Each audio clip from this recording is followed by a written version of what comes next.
All right, so good evening, everyone. We're having this community forum tonight to help answer any questions that anyone might have about school reopening. I apologize, I'm reading from a little bit of a script, but I wanted to make sure I didn't leave anything out. So tonight I have with me from our district, Kat Gallagher, our superintendent, Dylan Laflam, the LNSU head of maintenance, Flo Kelley, the head of school nursing, who's been on leading our task force, Wendy Savery, our LNSU curriculum coordinator, Jen Holtz, director of services, Tommy O'Connor, the district after-school program director, Janet Murray, our pre-kindergarten LNSU director, and Deb Clark, director of finance. Brian Pena is also the director of IT services. Darcy Fletcher is here. Am I forgetting anybody? Danielle. And Danielle Soda. Yeah. Okay. And Okay, sorry, I don't know if there are more in addition, but I think that's it. Okay. All right. So I'm going to give an overview of our school reopening procedures, and then each of our LNSU directors will add anything that I didn't cover or anything in addition that might be specific to their job. After the presentations, we'll have a question and answer session. So as you know, parents received a survey today that will be the final question on whether you would like to have your student and your children involved in remote learning or in a hybrid model, which is 2 days a week in school and 3 days a week learning at home. After we receive all the survey results, the week of the 17th,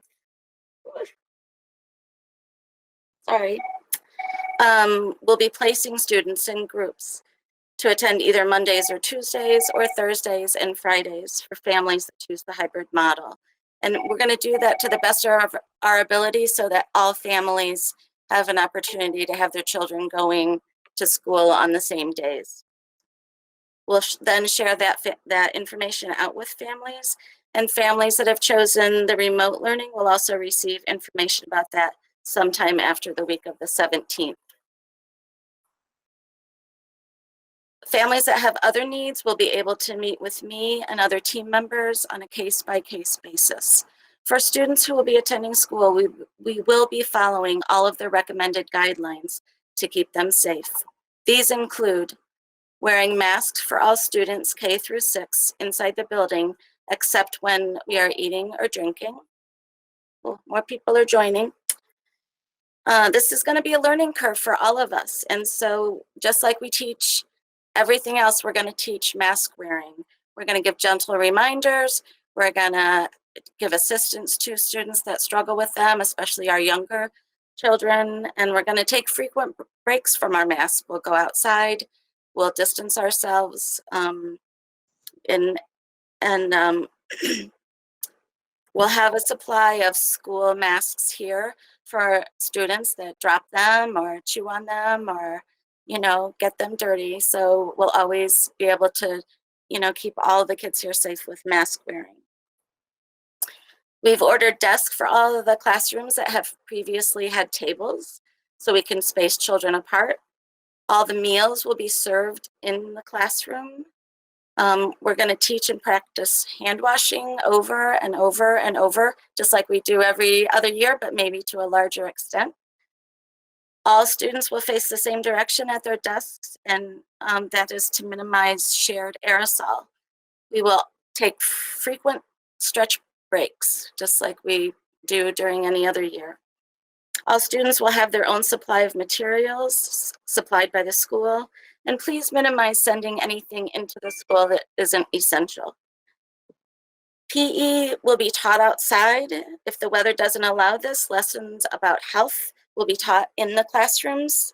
Music, art, and library will be taught in the classrooms. And all of these measures are to reduce the number of spaces your children have to encounter throughout the day. We will require that no students enter the building before 7:30. Bus monitors will be on all bus runs. They will be taking temperatures of students before they board the buses. And we ask that all parents remain with their children at the bus stops until the temperature checks are complete. Students arriving by car will also have a temperature check, and we will have staff members at the drop-off lane to take temperatures, and we hope to have multiple people, so this could be a pretty fluid and timely process. Guidelines also include not having any parents or guests in the building. The exceptions to this are having pre-K parents who will also be screened, excuse me, and parents that make appointments ahead of time. Jumping back to buses, masks will also be required on the buses, seats will be assigned, and the youngest students will be in front. Buses will be disinfected daily. At recess and during other outside time, masks can be removed if students are able to social distance properly. The playground structures will be not available. We're going to rope them off because we just don't have the resources to disinfect them in between use. I'm going to talk about the hybrid model a little bit now.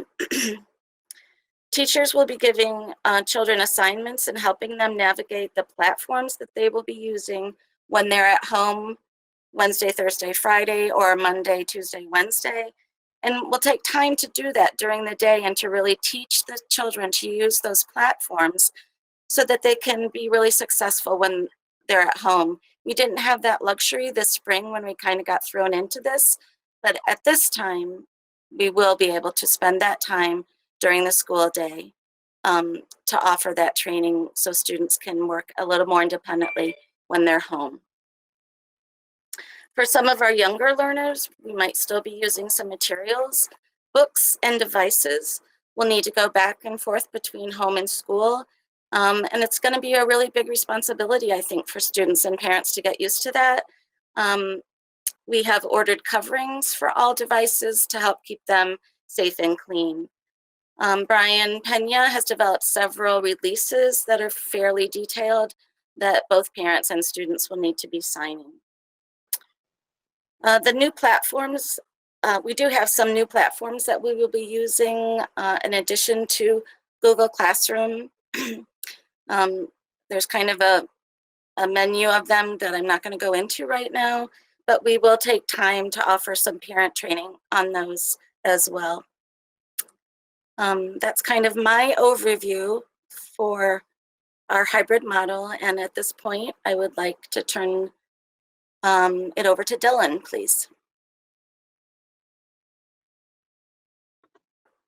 Good evening, everybody. Hope everybody's doing well.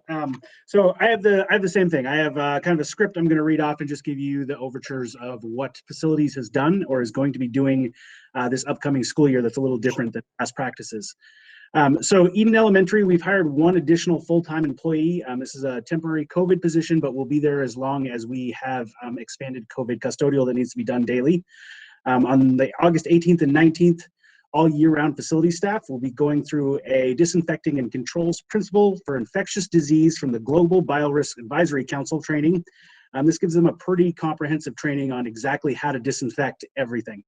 New COVID-specific custodial procedures have been put in writing and put in place. They've been added to our regular custodial standards. Those are going to include things like we'll be cleaning gang bathrooms every hour.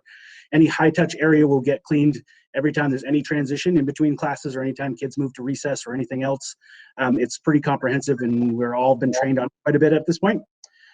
Standardized district-wide disinfectant lists have been approved. They've all been vetted through the EPA and are all effective on killing the COVID virus. So that's it for the custodial end. HVAC, at this point, all of our HVAC systems are 100% operational.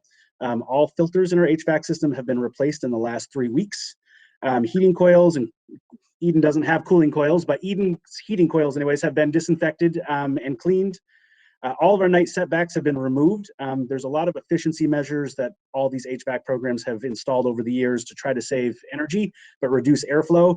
We've removed all of those, and we've basically manipulated the system, so we're going to be taking in full outside air 24 hours a day, 7 days a week. This should, all the calculations we've done anyways, it should there's a 12 cycle minimum that they're suggesting per day.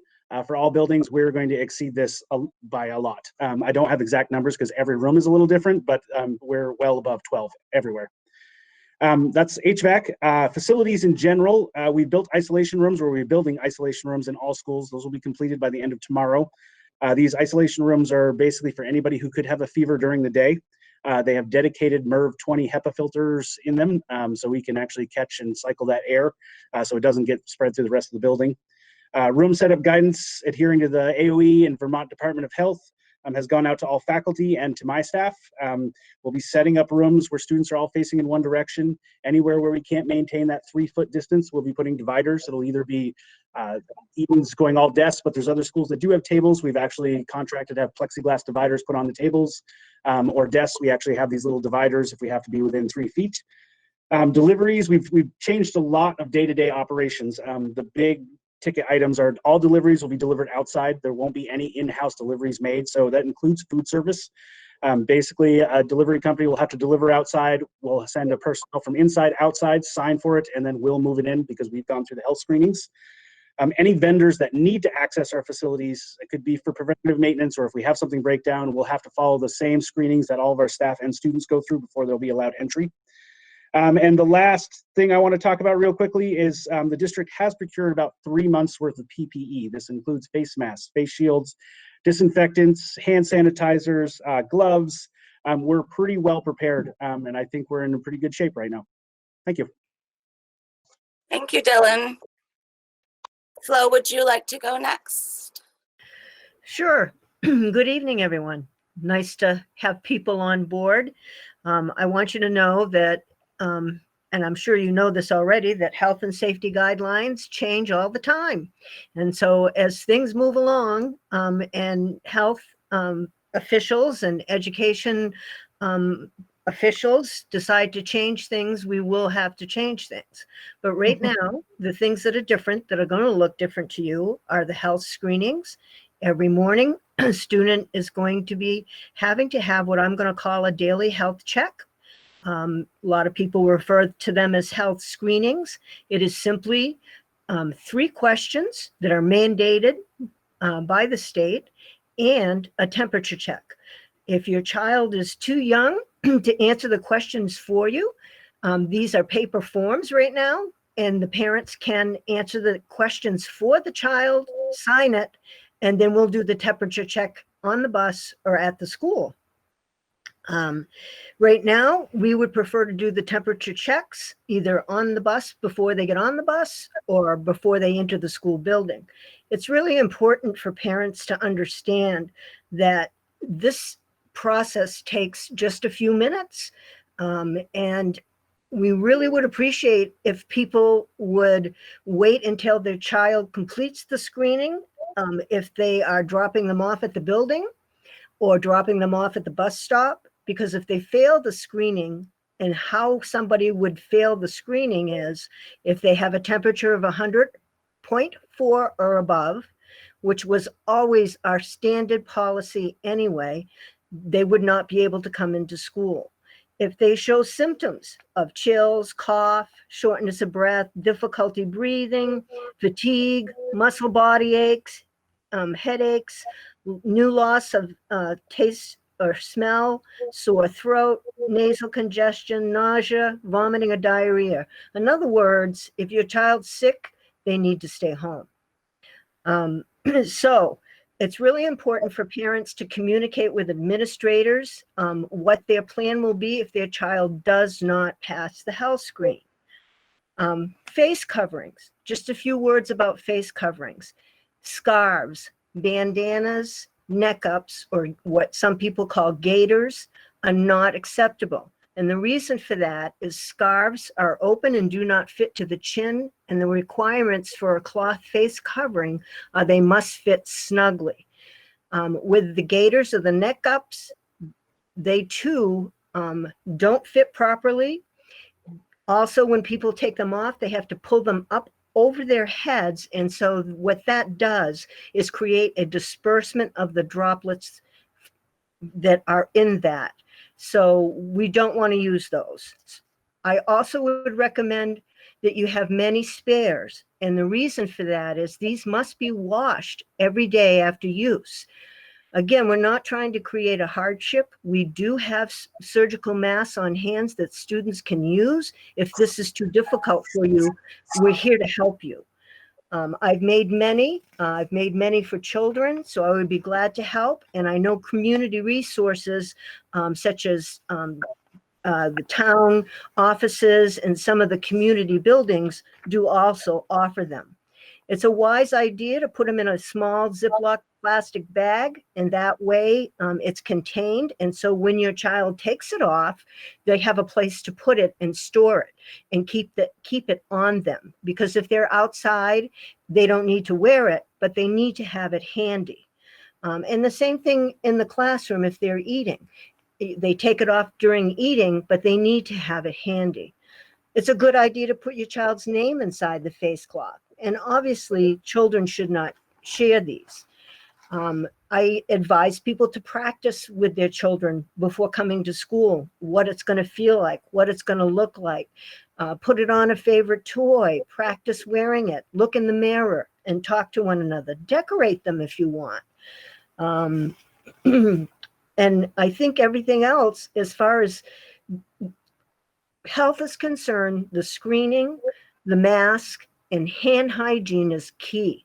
And I understand that parents may be concerned about frequent use of hand sanitizer, but hand washing is absolutely acceptable. It's the preferred method. So children can always wash their hands as well. If you want to give your child a little bit of hand lotion to bring in with them, that's totally acceptable. Social distancing we've talked about. We're going to practice that in the classrooms to the best of our abilities. I've spoken about meals, and I think Melinda talked about materials and belongings. And I'm happy to answer any questions any of you have.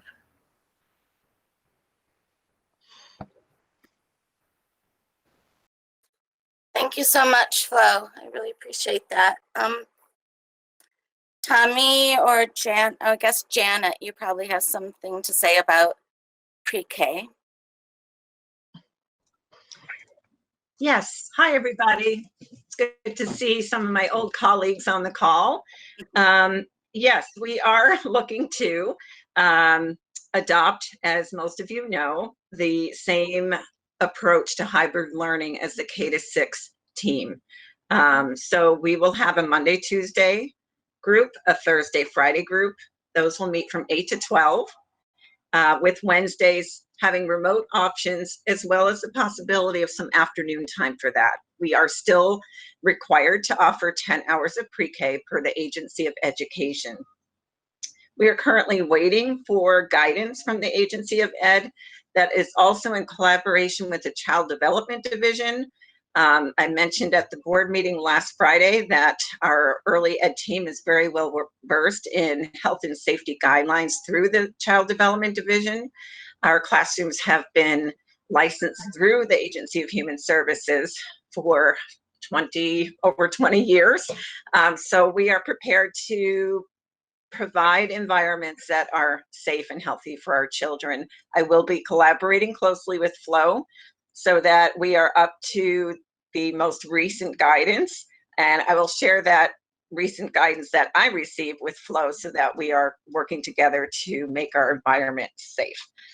One thing that I'm sure is a huge question for families is the concern about drop-off. It's very important for children to feel safe in our school environment. And then this next level of safety where we're concerned about parents being able to come and send off their child. So one of the recommendations from the Agency of Ed is to establish a kiss and go zone. Child can be prepared to kiss their mom and dad goodbye and then go right into the classroom. So we're working on that. That's something that I'm going to pull our pre-K teams together for when we return next week for in-service, how to make the arrival to school so that the child is not afraid. As many of you know, if you have young children, we see a lot of crying in preschool on the first day. It's a big deal for 3-year-olds and 4-year-olds to leave their parents. So we're going to work on that piece and make sure that we make the transition into the classroom health. Not a scary thing, I guess is what I'm trying to say. And the other piece is, Carrie, I don't know if you want to add anything. I know Carrie is on this call. We had talked about having 3-year-olds attend one of those days and the Thursday, Friday group attend. I don't know if you have them separated out with 3s and 4s at this point, but I thought I'd give you the opportunity to speak to that. Yeah, usually, I think what we'll probably do is Monday and Tuesday would be designed or designated for 3-year-olds, and then Thursday and Friday for 4-year-olds. So, but there can be some flexibility in that depending on family need. We're definitely able to work with families. If there are issues, we can kind of troubleshoot and problem solve individually. Thank you. Thanks. Thanks, Carrie. The other piece to that is our teachers are going to collaborate with the K-6 teachers to make sure that we're able to connect families so that they're not coming to school 4 days a week. We will try to have that Monday, Tuesday group and that Thursday, Friday group align as best as we can with the older kids going to the other schools or into the K-6 classrooms. So we're trying to make this process as seamless as we can. I also invite you, if you have any questions at all, to let me know. Again, the final guidance is not out, and some of those questions that you may have, I may not be able to answer yet, but I know where to find the answers, so please feel free to reach out. Thank you. Thank you, Janet. Kat or Wendy, do you have anything to add? I know that a lot of people have questions about curriculum in both a hybrid and a remote model. So I'll let Wendy talk about that, but I did want to address some questions that are coming up pretty much daily.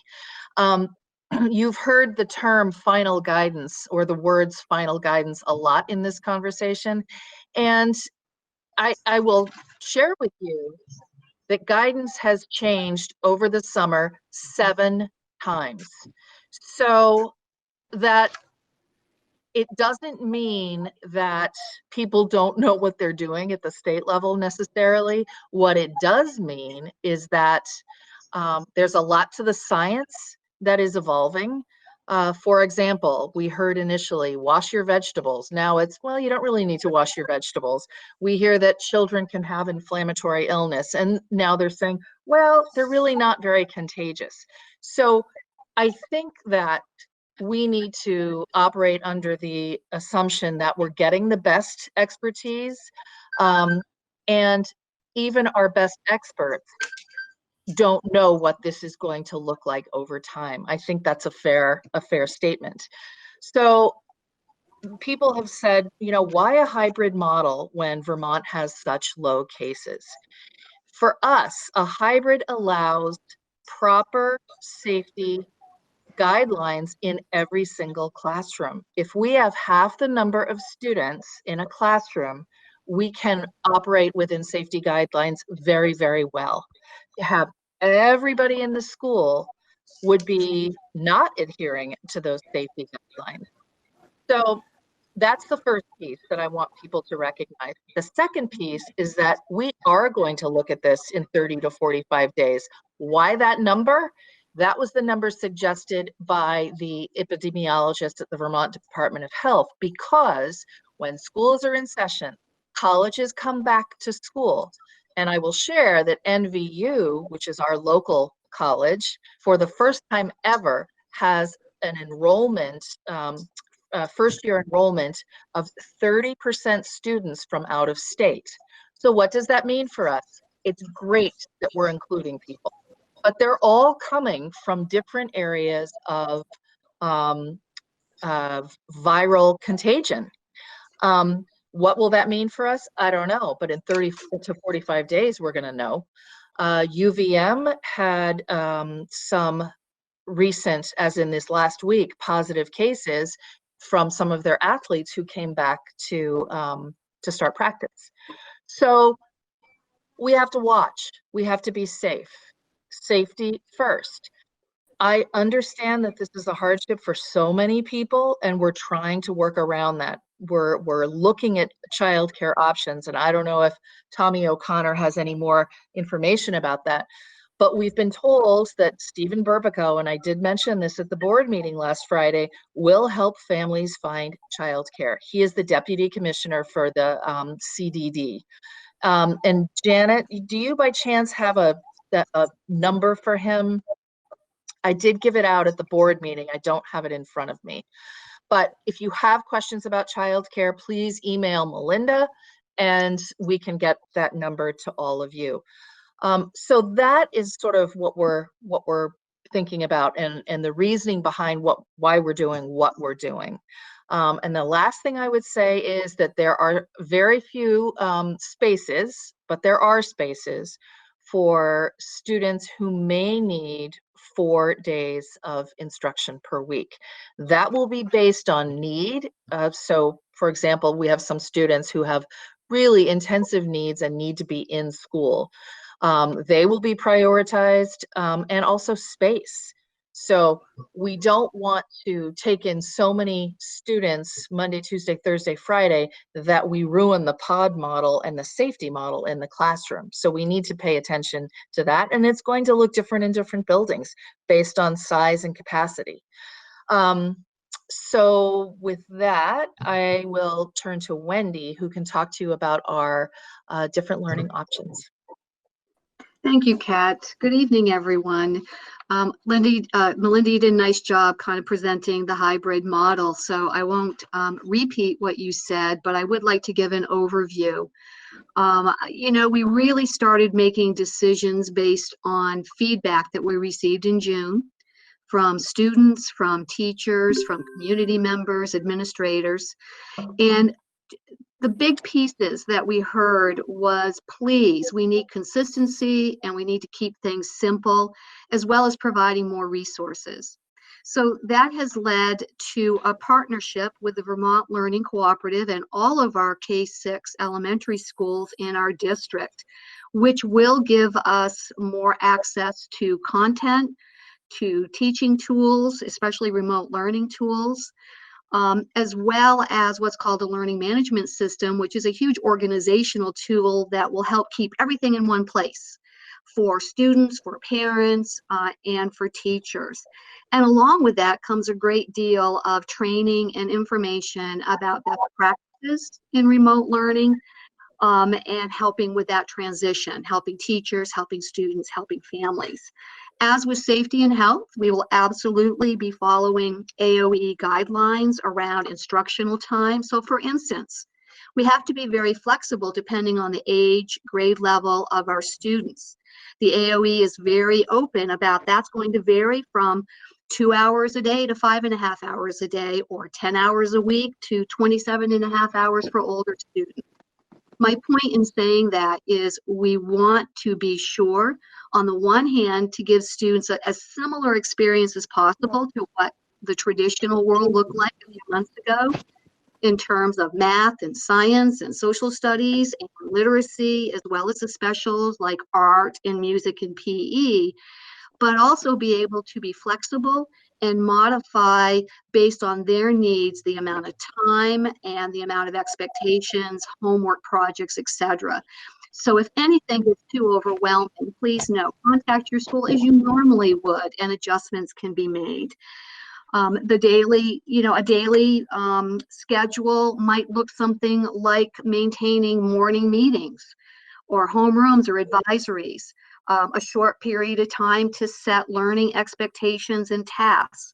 Students might have time to work independently. They might be meeting with the teacher one-to-one, whether in class or remotely. They might be working in small groups. Again, our goal has been for it not to look so much different, whether they're on-site 2 days, off-site 3 days, or off-site 5 days.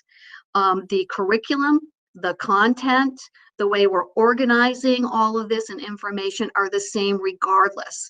And it does allow us to pivot in the event things get worse. So if we all have to go to remote, it shouldn't be the transition chaos that it was in the spring, because we're all using the same tools.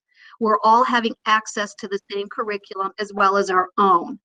We're all having access to tools, and there's help out there virtually in terms of PD or, technical difficulties. So I'm feeling very, very good about the direction the district has moved in trying to provide consistency for you, your family, and your students, as well as the right tools to help simplify this. And I'm certainly willing to answer more questions when the time comes. Thank you. Thank you so much, Wendy. I think we are at a point, unless anybody has anything else to add, for parents and families to ask any questions that you have. Can I speak on that, Melinda? Sure, go ahead. I'm sorry. No worries. Hello, everyone, and thank you for joining us. Also, as you saw, both Dylan and I, for those who can see the chat box, Stephen Berbeco's contact is there, and if you are on the phone, the number was 802-241-0825. So to speak on that, I obviously oversee the after-school programming at Eden, and we're very fortunate for the way Eden is set up because we have to follow our district, our CDC, Department of Health, as well as Vermont Child Development Division and the 21st Century Grant. So we have essentially 5 parent organizations that oversee us. So we are under very, very strict guidelines. But we are definitely still able to offer after school. And to make it very simple, we are going to, if you will, think of these as pods. If your student is a Monday, Tuesday in-person student, they will have access to in-person after school. The guidance we receive from both the Vermont Department of Health as well as the CDC is we are able to, at a very limited amount, mix our pods that are on the Monday, Tuesday. So we are going to limit that as best we can, but we also do not want a student to essentially be sitting alone after school and working on things. So we're going to do our best to do that. We will also then, for Thursday and Friday pods, be able to offer in person. And what we also have done, and my folks have been informed of this, and we're going to be building it this next week and a half here, is we are also going to have everything fully remote.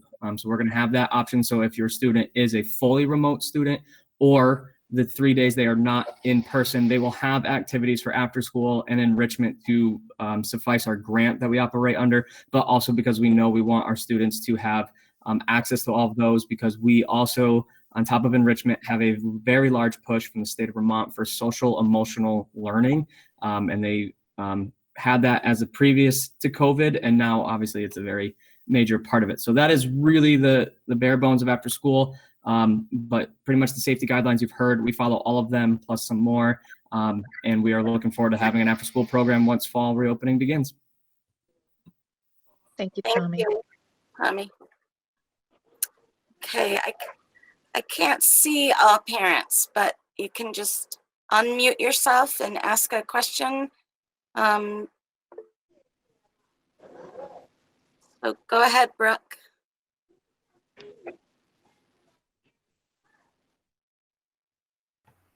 I can answer her question.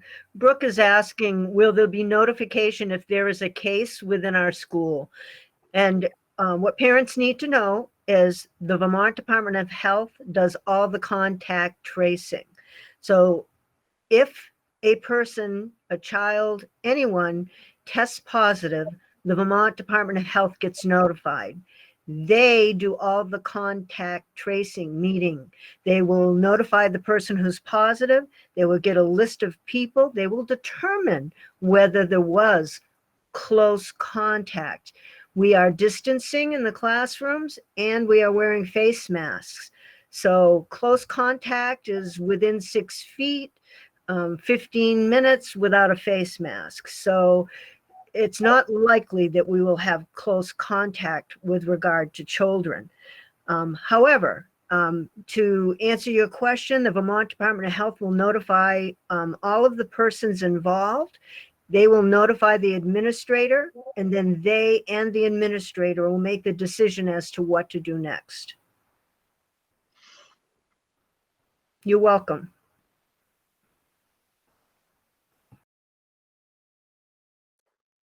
Anyone else? looking at the chat. Any other parents that are in the meeting that have questions?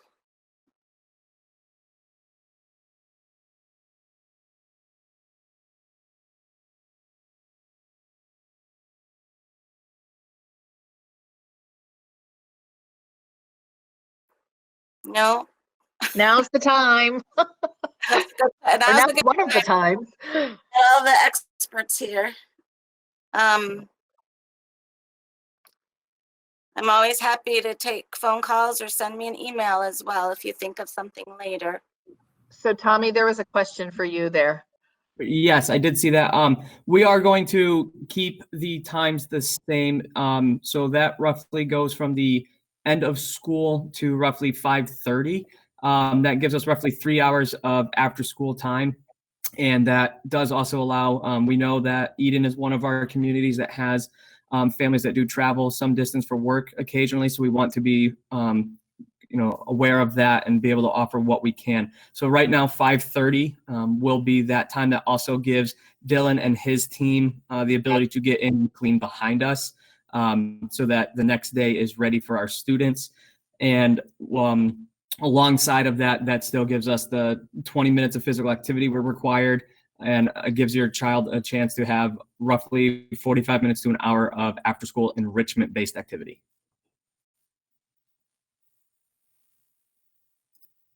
Thank you, Tommy. Thank you.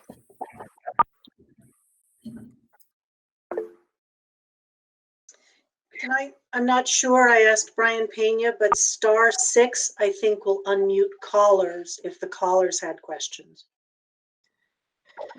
Oh, interesting. Flo, this is a quite good question. *6. Question in chat for you. A child with asthma is still required to wear a mask. There's no exclusion right now with that diagnosis. So they also are allowed to use their inhalers whenever needed. So we will work with any students and you and their physician in making sure that anything they need is met. The isolation room is separate from the nurse's office. The nurse's office is going to be maintained for the usual school nurse duties, such as administering medication, to supply different supplies, tampons, things like that for students, whatever they might need, to provide some emergent care for injuries or bruises or bumps. So the usual things that we see will be seen in the health office. If somebody is exhibiting a fever and they are exhibiting the symptoms associated or consistent with COVID-19, then we do isolate them and parents will need to come pick them up. And So I do have a question for childcare. I'm just going to add on to Flo's question first, or answer first. In Eden, we have a room right behind the nurse's room that has an exit right out to the parking lot. So that will be our isolation room. I'm sorry, go ahead with your question about childcare. So with registered childcare, they're not allowed to participate in the online learning for students. How is that going to be beneficial for parents at work?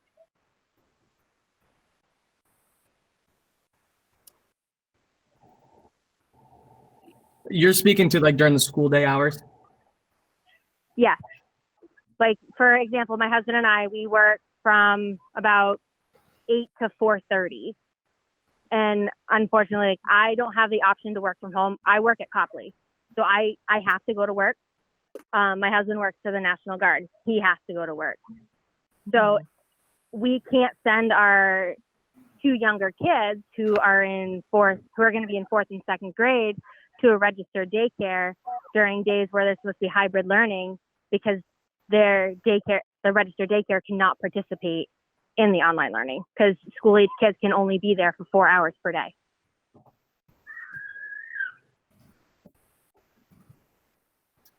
Yes, and that is where, sorry, this is Tommy. I noticed you're on the phone. I apologize.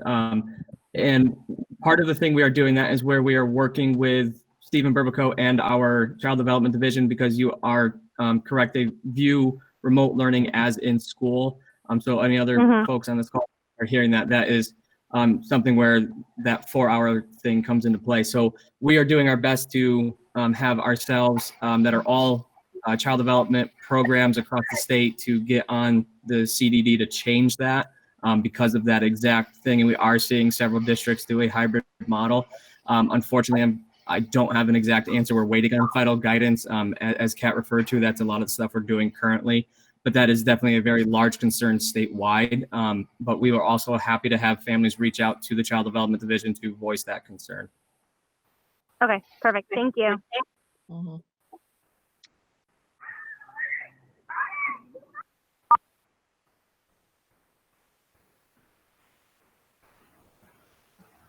Any other questions? Well, what about Brooke's question? I think it's a great question. Have Yeah. you, and I don't know if Betsy's on this call. I was going to type an answer, but I'll answer it out loud. So we hope to have a virtual open house prior maybe to even school opening before the 8th, so that teachers maybe can give a virtual tour of what the classrooms look like and what Great idea. and how they're different. So that is something that we've talked about with our local task force, and we'll be putting something together that we will share with parents.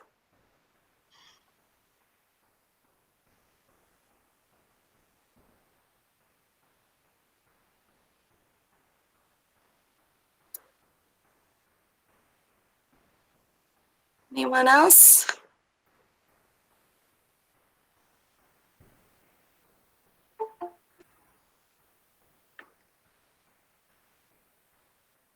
Oh, Wendy, that's a great question. What will a fully remote program look like? Because it's going to look very different from the way it did last spring. So that gets to the comments I was making about trying to make it as similar as possible in terms of the type of schedule. So the samples that we put out to teachers really ask them to consider a morning meeting, because we think it's important to have that, again, social, emotional, and collaborative experience with peers. So the whole class would come together virtually for a morning meeting, homeroom advisory, whatever the school happens to be calling it. That would be followed by setting the expectations for the day. Hey, here's what we're going to learn today. Here are the content areas. So for instance, it might be math and science that day, English and social studies the next day. Depending on the age level, there might be more content with the older students. And then there would be a blend of some students would be working independently on assignments and projects, because those expectations would have been reviewed. Then some students might be working in small groups, and some students might be working one-to-one with the teacher, and that would rotate. So it's not necessarily every day, but it might rotate, where every other day you're getting a one-to-one, every other day you're getting a small group, and in addition to that, there might be whole group lessons. And that would repeat again in the afternoon. Again, this is all depending on the age level. For our youngest children, the focus might be about 2 hours a day, not a full day. And there might be built-in activities and fun activities, not just homework or assignments. That's what I was referring to by particularly with the full day remote, being very flexible to meet the needs of your student and where they are at in their developmental level. But it's still ensuring, typically over a 2-day period, that they would be getting their full content as well as some specials and activities. For some kids, that might be over 3 days, but it would be similar content as what students in the hybrid model are getting, because we're all having access to the same resources as well as our local. Do you want to talk about, Wendy, about the possibility of having educators that might be distance educators who may be working with the fully remote students in RSU? Yes, we are hoping, again, part of that flexibility is, I think teachers are very excited to see their kids, and we welcome and hope the majority are able to do the hybrid model. But we understand that for various reasons, full day remote will be important. And those hybrid teachers who are going to be seeing students Monday, Tuesday, Thursday, Friday can't do both. So we are undergoing a process now to identify what teachers might be interested in being a fully remote teacher, just expressing interest and making sure we're aware of their endorsement and what they're licensed to teach. And then once we have all the numbers next week from all the applications that are coming in, thank you very much, we'll be able to make decisions about how many are interested in hybrid, how many need full-time remote, and therefore how many teachers might need. One difference is that you might have one teacher. Wendy, I'm sorry. Sorry, if you're not speaking, would you please mute yourself? A lot of good information is coming out, and it's easier if it just flows better. Thank you all very much. Thank you, Brian. One difference would be instead of rotating among having teachers come in the remote setting, you've got one teacher doing all the content, K-5, and then you might have another teacher that's helping out with the special like art or music. That's probably one of the biggest differences because K-5 are certified to teach all of K-5 for the most part. So again, you might have one teacher, doing all of those core content and then another teacher helping out with the special. That's probably one of the biggest.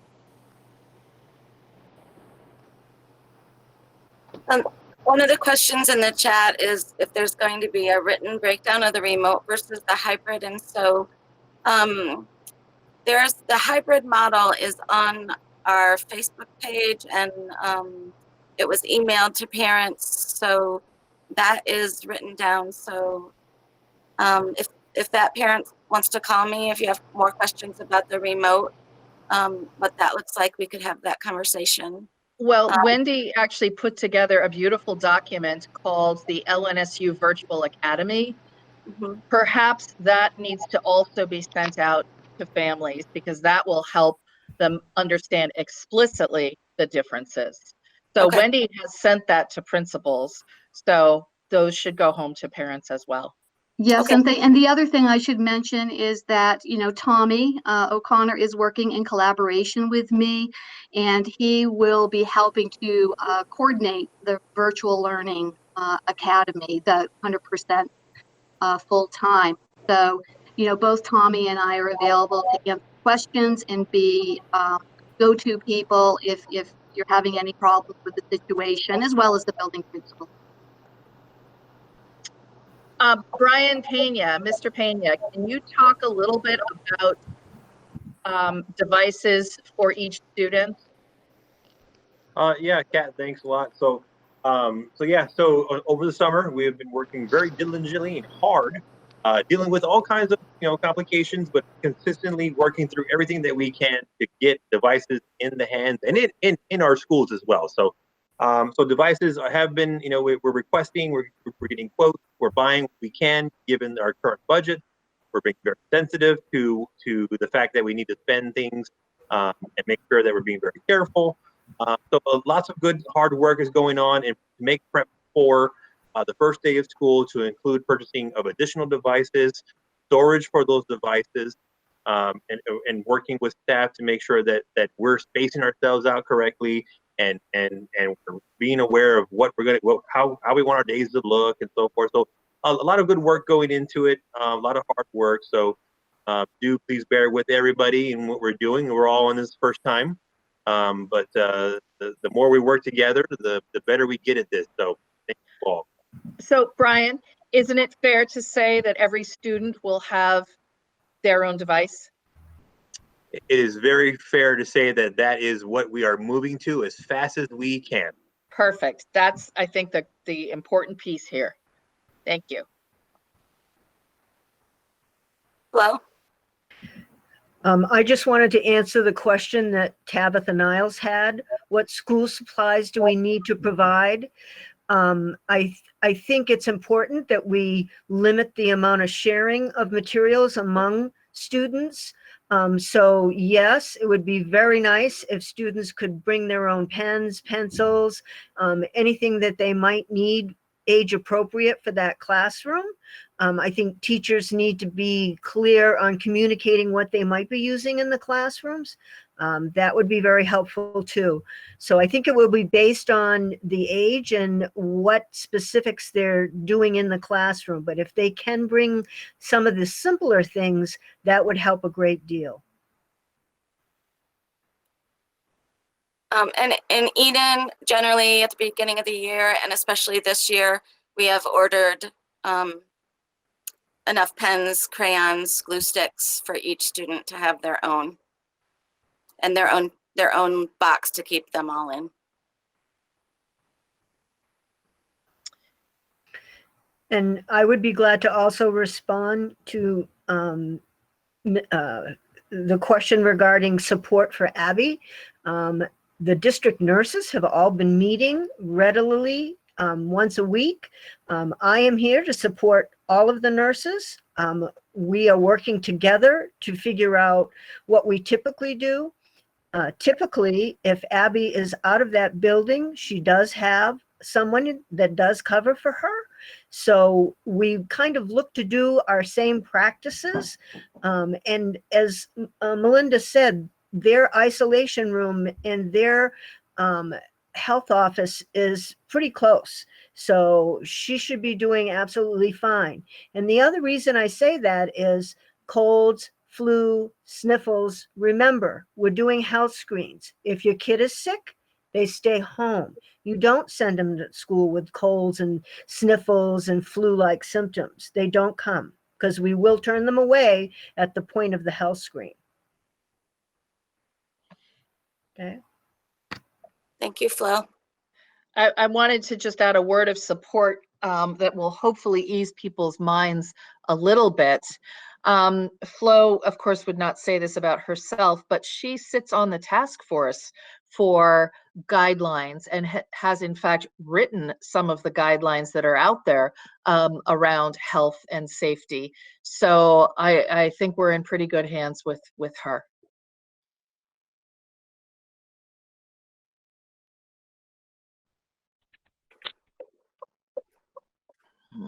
Any final thoughts from anyone?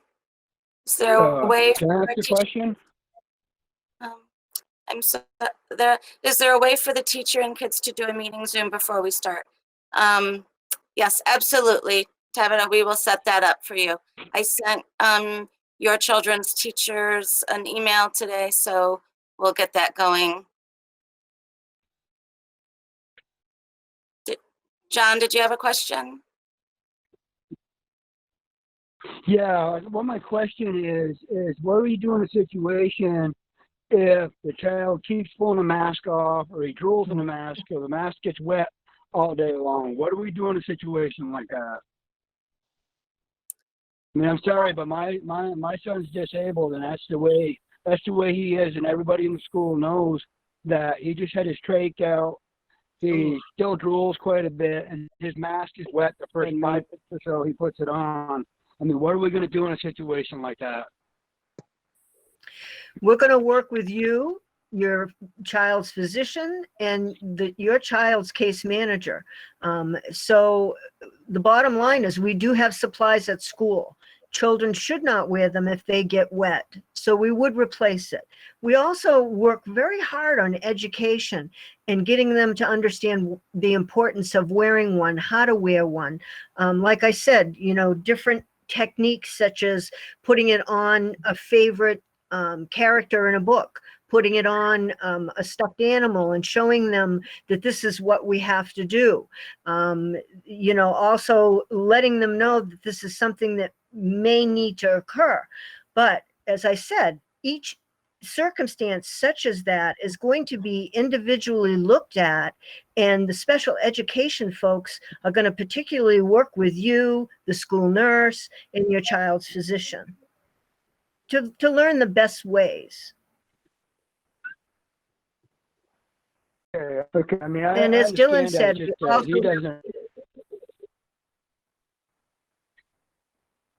I've worked with him, and he'll wear a mask to a certain point, but then he takes it off, or else he gets it wet. And I mean, that's just what I'm saying. Is I don't know, you know, how we're gonna do it, because somebody chase him around all day, put a mask back on his face.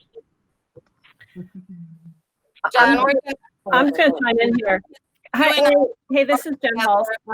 Good evening, everyone. I'm just going to chime in here and say we've got general guidelines for all children, and then there are certainly other guidelines that we will work on for specific children away from a public forum, so we can have those other conversations in a different space. All right. Thank you for your question, John. Thank you.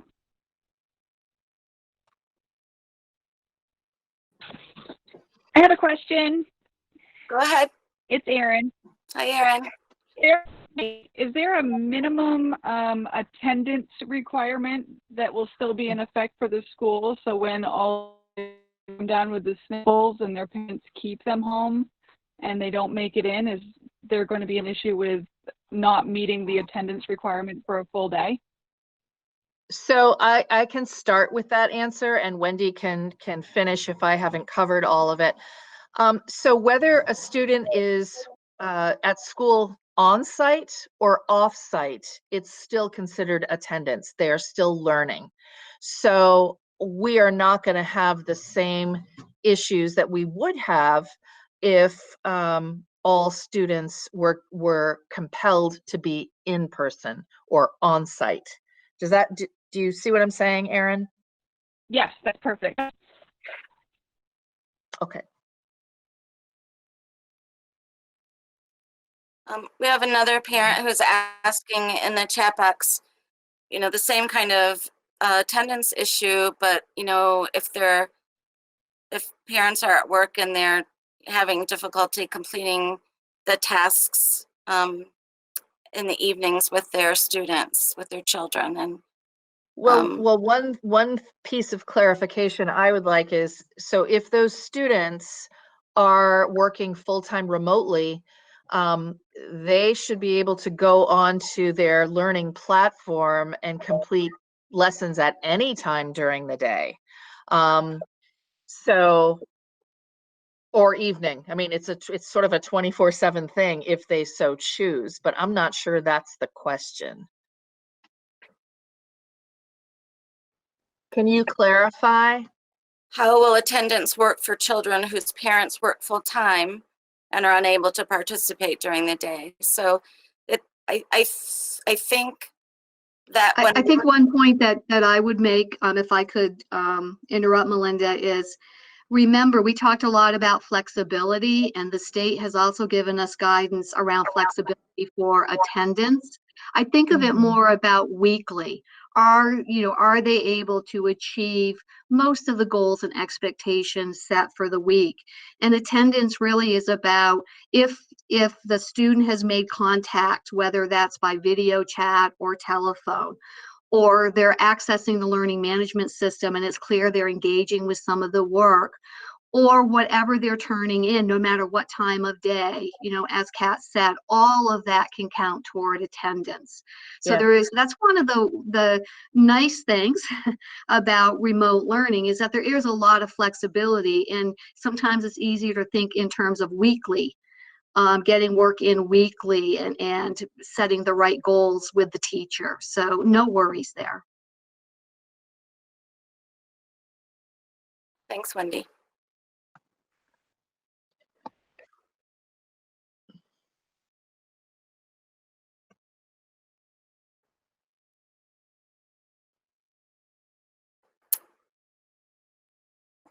We're at 6:30. I want to really thank everyone for your time and taking the time to be with us.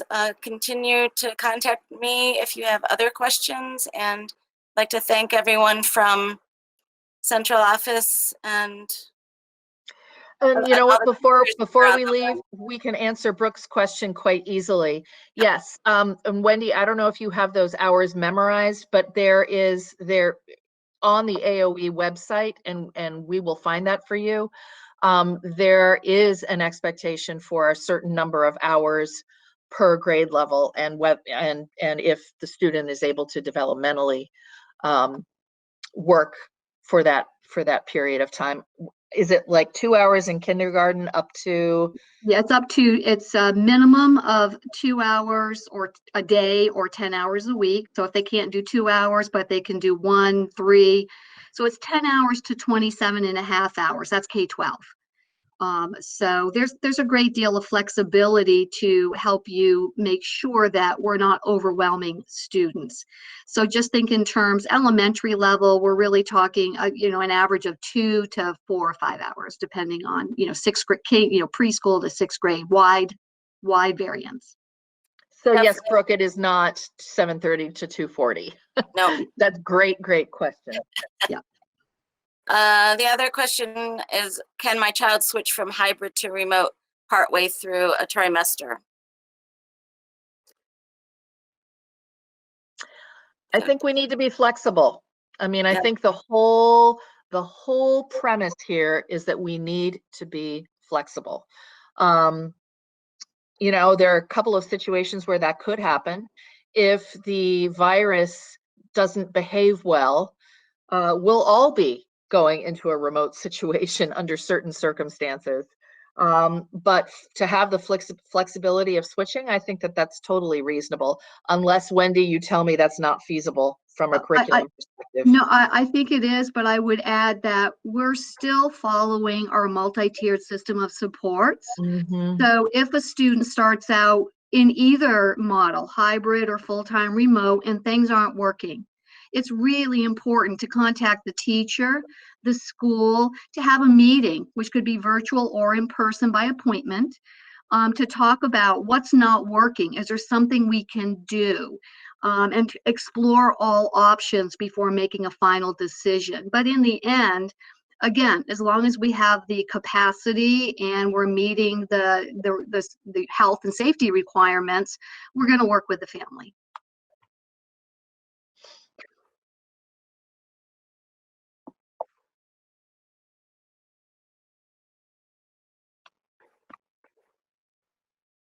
Okay.